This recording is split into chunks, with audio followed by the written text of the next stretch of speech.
اعوذ باللہ من الشیطان الرجیم بسم اللہ الرحمن الرحیم الم ترى کیا تم نے نہیں دیکھا الی الذین ان لوگوں کو خرجوا جو نکل کھڑے ہوئے تھے من دیارہم اپنے گھروں سے وہم الوف اور وہ ہزاروں کی تعداد میں تھے حذر الموت موت کے ڈر سے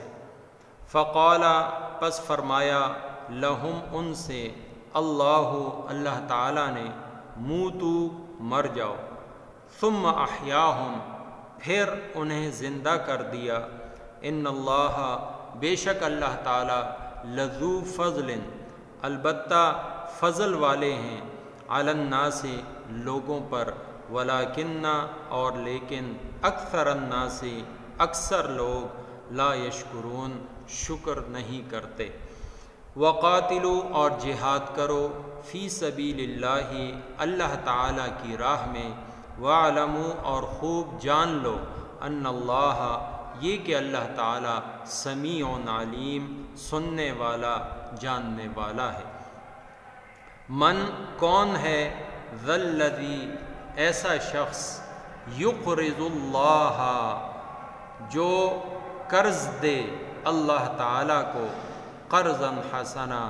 اچھا قرض فیضاعفہ پس بڑھا چڑھا دے اس کو لہو واسطے اس کے اضعافا دگنا کثیرا بہت واللہ اور اللہ تعالیٰ ہی یقبض تنگی کرتا ہے ویبسط اور کشادگی کرتا ہے وَإِلَيْهِ اور اسی کی طرف ترجعون تم سب لوٹائے جاؤ گے۔ سورہ بقرہ کی آیت نمبر 243 سے لے کر 245 تک آج کے درس میں شامل ہیں۔ اس سے گزشتہ آیات میں بلکہ رکوعات میں طلاق، عدت، وفات کی عدت اور اسی طرح کے دیگر معاشرتی مسائل پر سیر حاصل بحث تھی۔ اب اس کے بعد واپس جہاد جیسے عظیم الشان حکم کی طرف اللہ رب العزت آیات میں ان کی تفصیلات بیان فرما رہے ہیں، اسی کی ترغیب اللہ تعالیٰ جاری فرما رہے ہیں۔ تو اس سے قبل اس پہلی آیت میں اللہ تعالیٰ نے چند ایسے لوگوں کا تذکرہ کیا، ایک علاقے والوں کا تذکرہ فرمایا کہ جو جہاد کے ڈر سے یا بیماری طاعون کے ڈر سے ایک علاقے سے بھاگ پڑے ہوئے اور انہوں نے موت سے چھپنے کی کوشش کی۔ اللہ جل جلالہ نے یک بارگی ان سب پر موت طاری فرما دی، یہ بتانے اور سمجھانے کے لیے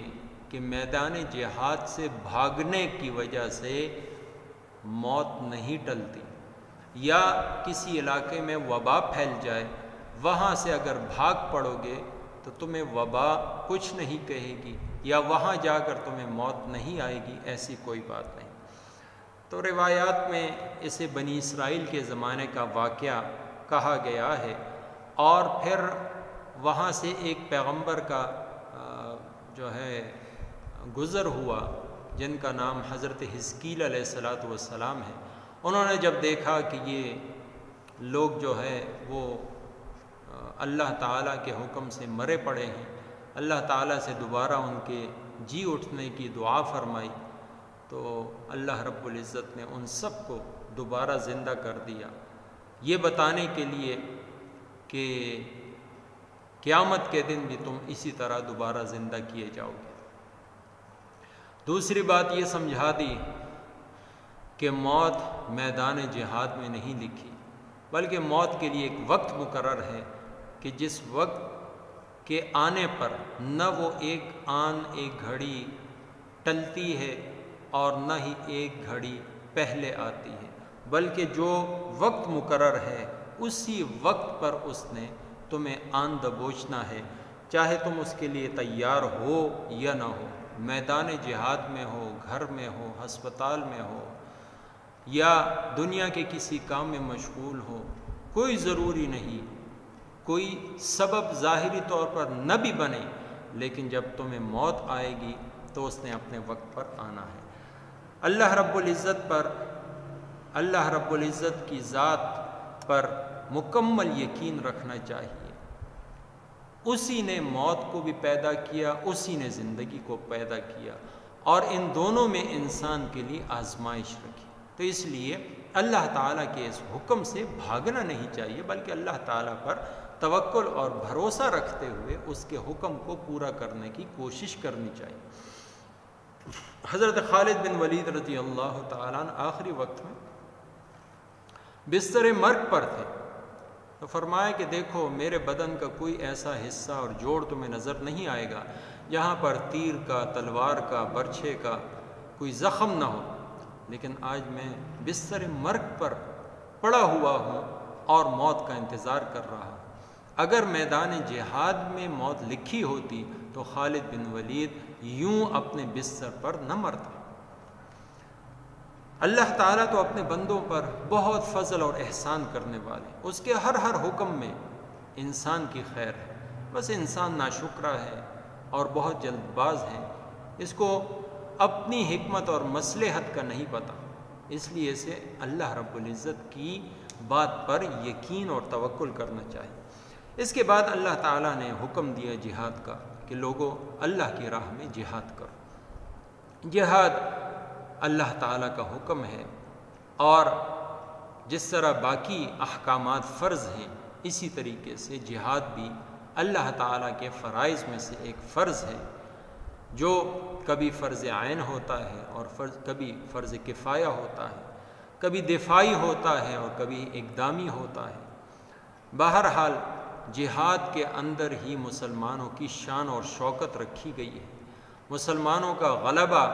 وہ اسی کے اندر ہے، اور کافروں کے اوپر جو رعب اور دبدبہ مسلمانوں کا تھا وہ اسی جذبہ جہاد کی وجہ سے۔ اور جہاد یہ بہت عظیم راستہ ہے، اور پھر اس میں یا غازی بن کر لوٹنا ہے اور یا شہادت سے ہمکنار ہونا ہے، اور شہادت پھر ایسا عظیم رتبہ کہ نبی علیہ الصلاۃ والسلام نے اس کی تمنا فرمائی کہ میں اللہ کے راہ میں قتل کیا جاؤں، پھر زندہ کیا جاؤں، پھر قتل کیا جاؤں، پھر زندہ کیا جاؤں، پھر قتل کیا جاؤں، یعنی 3 مرتبہ فرمایا۔ تو یہ شہادت کے عظیم مقام کی طرف آپ نے اشارہ فرما دیا، اور جنت میں جانے کے بعد کوئی وہاں سے واپس مڑنے کی تمنا نہیں کرے گا سوائے شہید کے، کہ وہ کہے گا باری تعالیٰ مجھے پھر دنیا میں بھیج تاکہ میں تیرے راستے میں دوبارہ قتل ہو کے آؤں اور شہادت کا رتبہ پاؤں۔ وَاعْلَمُوا أَنَّ اللَّهَ سَمِيعٌ عَلِيمٌ، اللہ تعالیٰ تمہارے ہر قول سے اور ہر فعل سے خبردار ہے، پورے کا پورا علم ہے، تمہاری باتوں کو سنتا ہے، تمہارے عمل کو دیکھتا ہے۔ جس طرح بدنی جہاد ہے، انسان اپنے بدن کو، اپنی جان کو ہتھیلی پر رکھ کر اعلاء کلمت اللہ کے لیے کافروں سے برسر پیکار ہوتا ہے، اسی طرح اپنے مال کو اللہ کی راہ میں لگانا، اس کو جہاد بالمال کہا جاتا ہے، یعنی اپنے مال کو اللہ کی راہ میں لگاؤ۔ اور اس کے لیے عجیب قسم کے جملے اللہ تعالیٰ لے کر آئے ہیں کہ من ذا الذی یقرض اللہ قرضا حسنا، کون ہے وہ شخص جو مجھ اللہ کو قرض حسنا دے؟ اللہ کو قرض کی کیا ضرورت ہے؟ یہ الٹا انسان کو ایک شرف سے نوازا جا رہا ہے، انسان کو پہلے خلافت جیسے عظیم رتبے سے ہمکنار کیا، اب اسی کا مال جو اللہ ہی نے دیا ہے اس کو واپس لینے کے لیے فرمایا جا رہا ہے کہ مجھے قرض دو، حالانکہ نہ اللہ تعالیٰ مفلس ہیں نہ تنگ دست ہیں، وہ تو خزانوں کے مالک ہیں، جو ہمارے پاس ہے وہ بھی اسی کا ہے۔ تو یہ اس لیے فرمایا کہ انسان کو ترغیب ہو اور انسان اللہ رب العزت کی راہ میں لگانے پر آمادہ ہو، اور پھر فرمایا کہ تمہیں ویسے دنیا میں جس طرح قرض حسنہ کوئی دیتا ہے تو پورے کا پورا دیتا ہے، لیکن میں پورا نہیں بلکہ بڑھا چڑھا کر دوں گا، دگنا تگنا کر کے تمہیں لوٹاؤں گا، دنیا میں بھی اس کا حصہ دوں گا اور آخرت میں بھی دوں گا۔ واللہ یقبض ویبسط۔ اور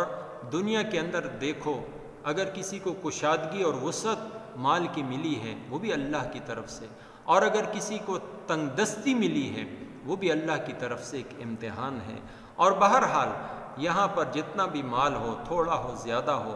آخر ایک دن ایسا آنا ہے وَإِلَيْهِ تُرْجَعُونَ کہ اسی کی طرف لوٹ کر جانا ہے۔ اور یہ سب سارے کا سارا دنیا کا مال متاع دولت یہیں پر دھری کی دھری رہ جائے گی۔ ہاں، جو اس نے اللہ کے بینک میں جمع کرا دیا، آگے بھیج دیا، اللہ کی راہ میں خرچ کر دیا، جہاد کے لیے دے دیا، صدقات اور خیرات میں لگا دیا، وہ اس کے کام آئے گا اور وہ محفوظ ہو گیا اس کے لیے اعمال نامے میں اجر اور ثواب کی صورت میں۔ اللہ تعالیٰ مجھے آپ کو عمل کرنے کی توفیق عطا فرمائے۔ الم تر الی الذین، کیا تم نے ان لوگوں کو نہیں دیکھا، خرجو جو نکل پڑے تھے، من دیارہم اپنے گھروں سے، وہم الوف اور وہ ہزاروں کی تعداد میں تھے، حذر الموت موت کے ڈر کے مارے، فقال پس فرمایا لہم ان سے اللہ تعالیٰ نے، موتو مر جاؤ، ثم احیاہم پھر انہیں زندہ فرما دیا، ان اللہ بے شک اللہ تعالیٰ لذو فضل فضل کے مالک ہیں، علی الناس لوگوں پر، ولکن اکثر الناس لیکن اکثر لوگ لا یشکرون شکر نہیں کرتے۔